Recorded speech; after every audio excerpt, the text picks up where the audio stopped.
सबसे पहले मेरा आप सभी को प्यार भरा प्रणाम। मैं मधु जोशी स्वागत करती हूँ आपका अपने YouTube चैनल मधु गढ़वाली 121 पे। तो दोस्तों, आज की वीडियो में मैं आपको श्रावण मास महात्म्य का तीसरा अध्याय सुनाऊंगी। आप भी मेरे साथ श्रावण मास महात्म्य का तीसरा अध्याय ध्यान पूर्वक और पूरा जरूर सुनिएगा। नक्त व्रत। सनत कुमार भगवान शंकर से बोले, आपने व्रत समुदाय का उद्देश्य बताया, परंतु मेरी जिज्ञासा शांत नहीं हुई है। आप विस्तार पूर्वक इन व्रतों को बताने की कृपा करें। आप खोल कर मुझे समझाइए, जिसे सुनकर मैं कृतकृत्य हो जाऊं। सनत कुमार की प्रार्थना पर भगवान महादेव बोले, जो भक्त श्रावण मास को नक्त व्रत कर व्यतीत करता है, वह संपूर्ण वर्ष इस नक्त व्रत का फल भोगता रहता है। दिन की समाप्ति से 3 घड़ी पहले रात्रि भोजन को नक्त व्रत कहा जाता है। नक्त व्रत भोजन में सूर्यास्त से 3 घंटे पहले के समय को छोड़कर शेष समय लिया जाता है। सूर्यास्त से पहले के 3 घंटों को संध्या काल कहा जाता है। संध्या काल में आहार, मैथुन, निद्रा तथा स्वाध्याय करना वर्जित है। अब मैं तुम्हें गृहस्थ एवं सन्यासी के भेद से नक्त भोजन की 2 प्रकार की व्यवस्था बताता हूँ। ध्यान पूर्वक सुनो। जब सूर्य देव के मंद होने पर अपने शरीर की छाया दुगनी हो जाए, उस समय को सन्यासी के लिए नक्त भोजन व्रत कहा गया है। शास्त्रों में गृहस्थ के लिए नक्षत्र के उदय होने पर रात्रि भोजन करने को नक्त भोजन व्रत कहा गया है। शास्त्रों में सन्यासियों के लिए रात्रि काल में भोजन निषिद्ध हो जाने से दिन के अष्टम भाग में भोजन करना बताया गया है।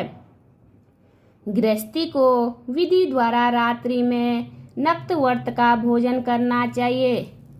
सन्यासी, विधवा तथा विधुर को सूर्यास्त से पहले ही भोजन करने का विधान है। पुत्रवान, आश्चर्यहीन तथा स्त्री विहीन पुत्रवान विधुर को रात्रि में भोजन करना निषिद्ध है। श्रावण मास में नक्त व्रत करने वाले प्राणी उत्तम गति को प्राप्त होते हैं।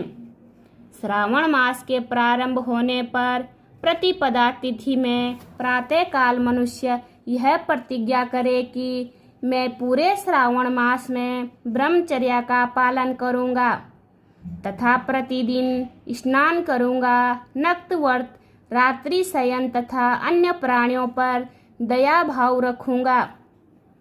वह यह भी संकल्प करे कि यदि मैं इस व्रत के प्रारंभ होने के बाद और इस व्रत के समाप्ति से पूर्व मर जाऊं तो हे भगवान, उस स्थिति में आपके प्रसाद से मेरा व्रत परिपूर्ण हो जाए।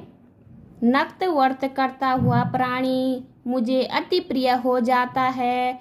ब्राह्मण द्वारा या स्वयं रुद्राभिषेक 1 मास तक जो अभिषेक करता है, उस पर मेरी सदैव कृपा दृष्टि रहती है, क्योंकि मुझे जलधारा अति प्रिय है। श्रावण मास में जो प्राणी अधिक स्वादिष्ट भोजन या उपयोगी वस्तु ब्राह्मण को देता है, वह मुझे बहुत प्रिय है। हे सनत कुमार, अब मुझसे उत्तम लक्ष्य पूजा विधि को ध्यान पूर्वक सुनो। लक्ष्मी की इच्छा प्राप्ति वाला मनुष्य बिल्व पत्रों से, शांति की कामना करने वाला मनुष्य दुर्वाओं से तथा आयु की इच्छा वाला मनुष्य चंपा के फूलों से भगवान श्री हरि की पूजा अर्चना करें।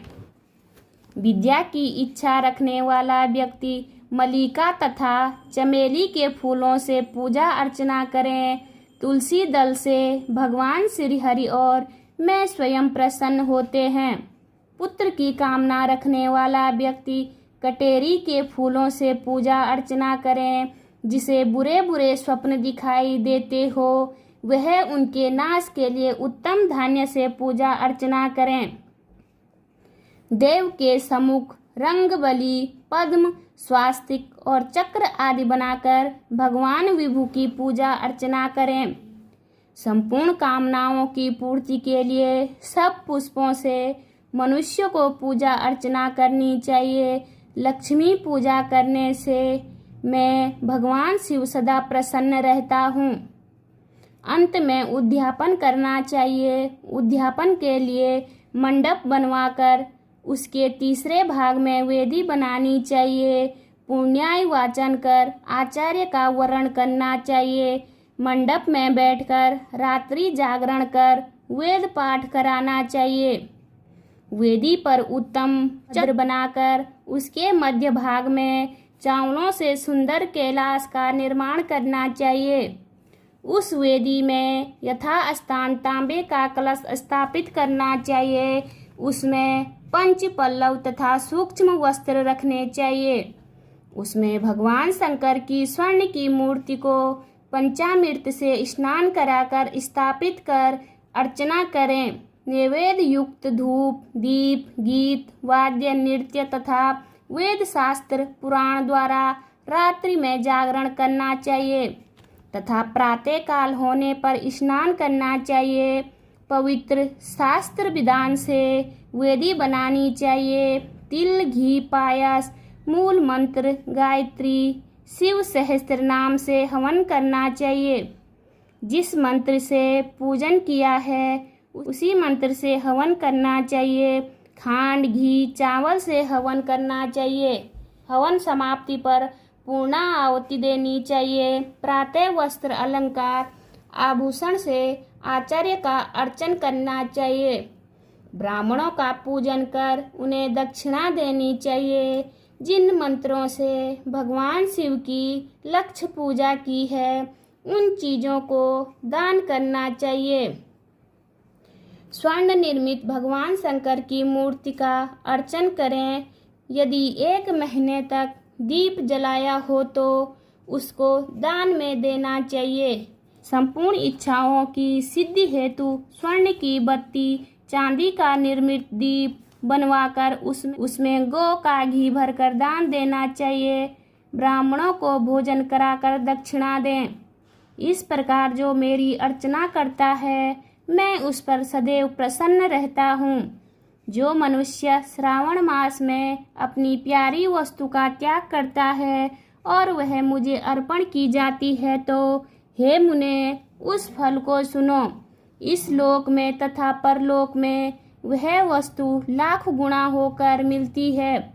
निष्काम भाव से त्यागने पर उत्तम गति की प्राप्ति होती है। जो भक्त मेरा रुद्री पाठ करता है वह प्रति अक्षर करोड़ वर्ष तक रुद्रलोक में निवास करता है। पंचामृत के अभिषेक से मोक्ष की प्राप्ति होती है।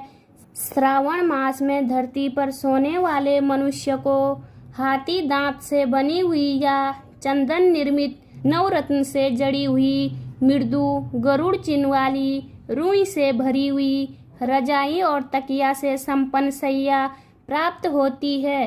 वह सैया उसे सुंदर स्त्री अन्य रत्नों से विभूषण मिलती है। जो आदमी इस मास में मौन व्रत धारण करता है वह श्रेष्ठ वक्ता हो जाता है। मौन व्रत दिन या रात या भोजन के समय रखा जा सकता है। मौन व्रत में यदि मनुष्य घंटा तथा पुस्तकें दान करता है तो उसको सब शास्त्रों की जानकारी स्वयं प्राप्त हो जाती है। वह मौन व्रत के प्रभाव से बृहस्पति के समान बुद्धि वाला बन जाता है। मौन व्रत करने वाले मनुष्य की किसी से कलह नहीं होती। बोलिए शिव शंकर भगवान की जय। उम्मीद करती हूँ आपको वीडियो पसंद आई होगी। वीडियो पसंद आए तो वीडियो पे लाइक कीजिए, कमेंट कीजिए, अपने दोस्तों के साथ शेयर कीजिए। चैनल पे नए हो तो सब्सक्राइब ज़रूर कीजिए।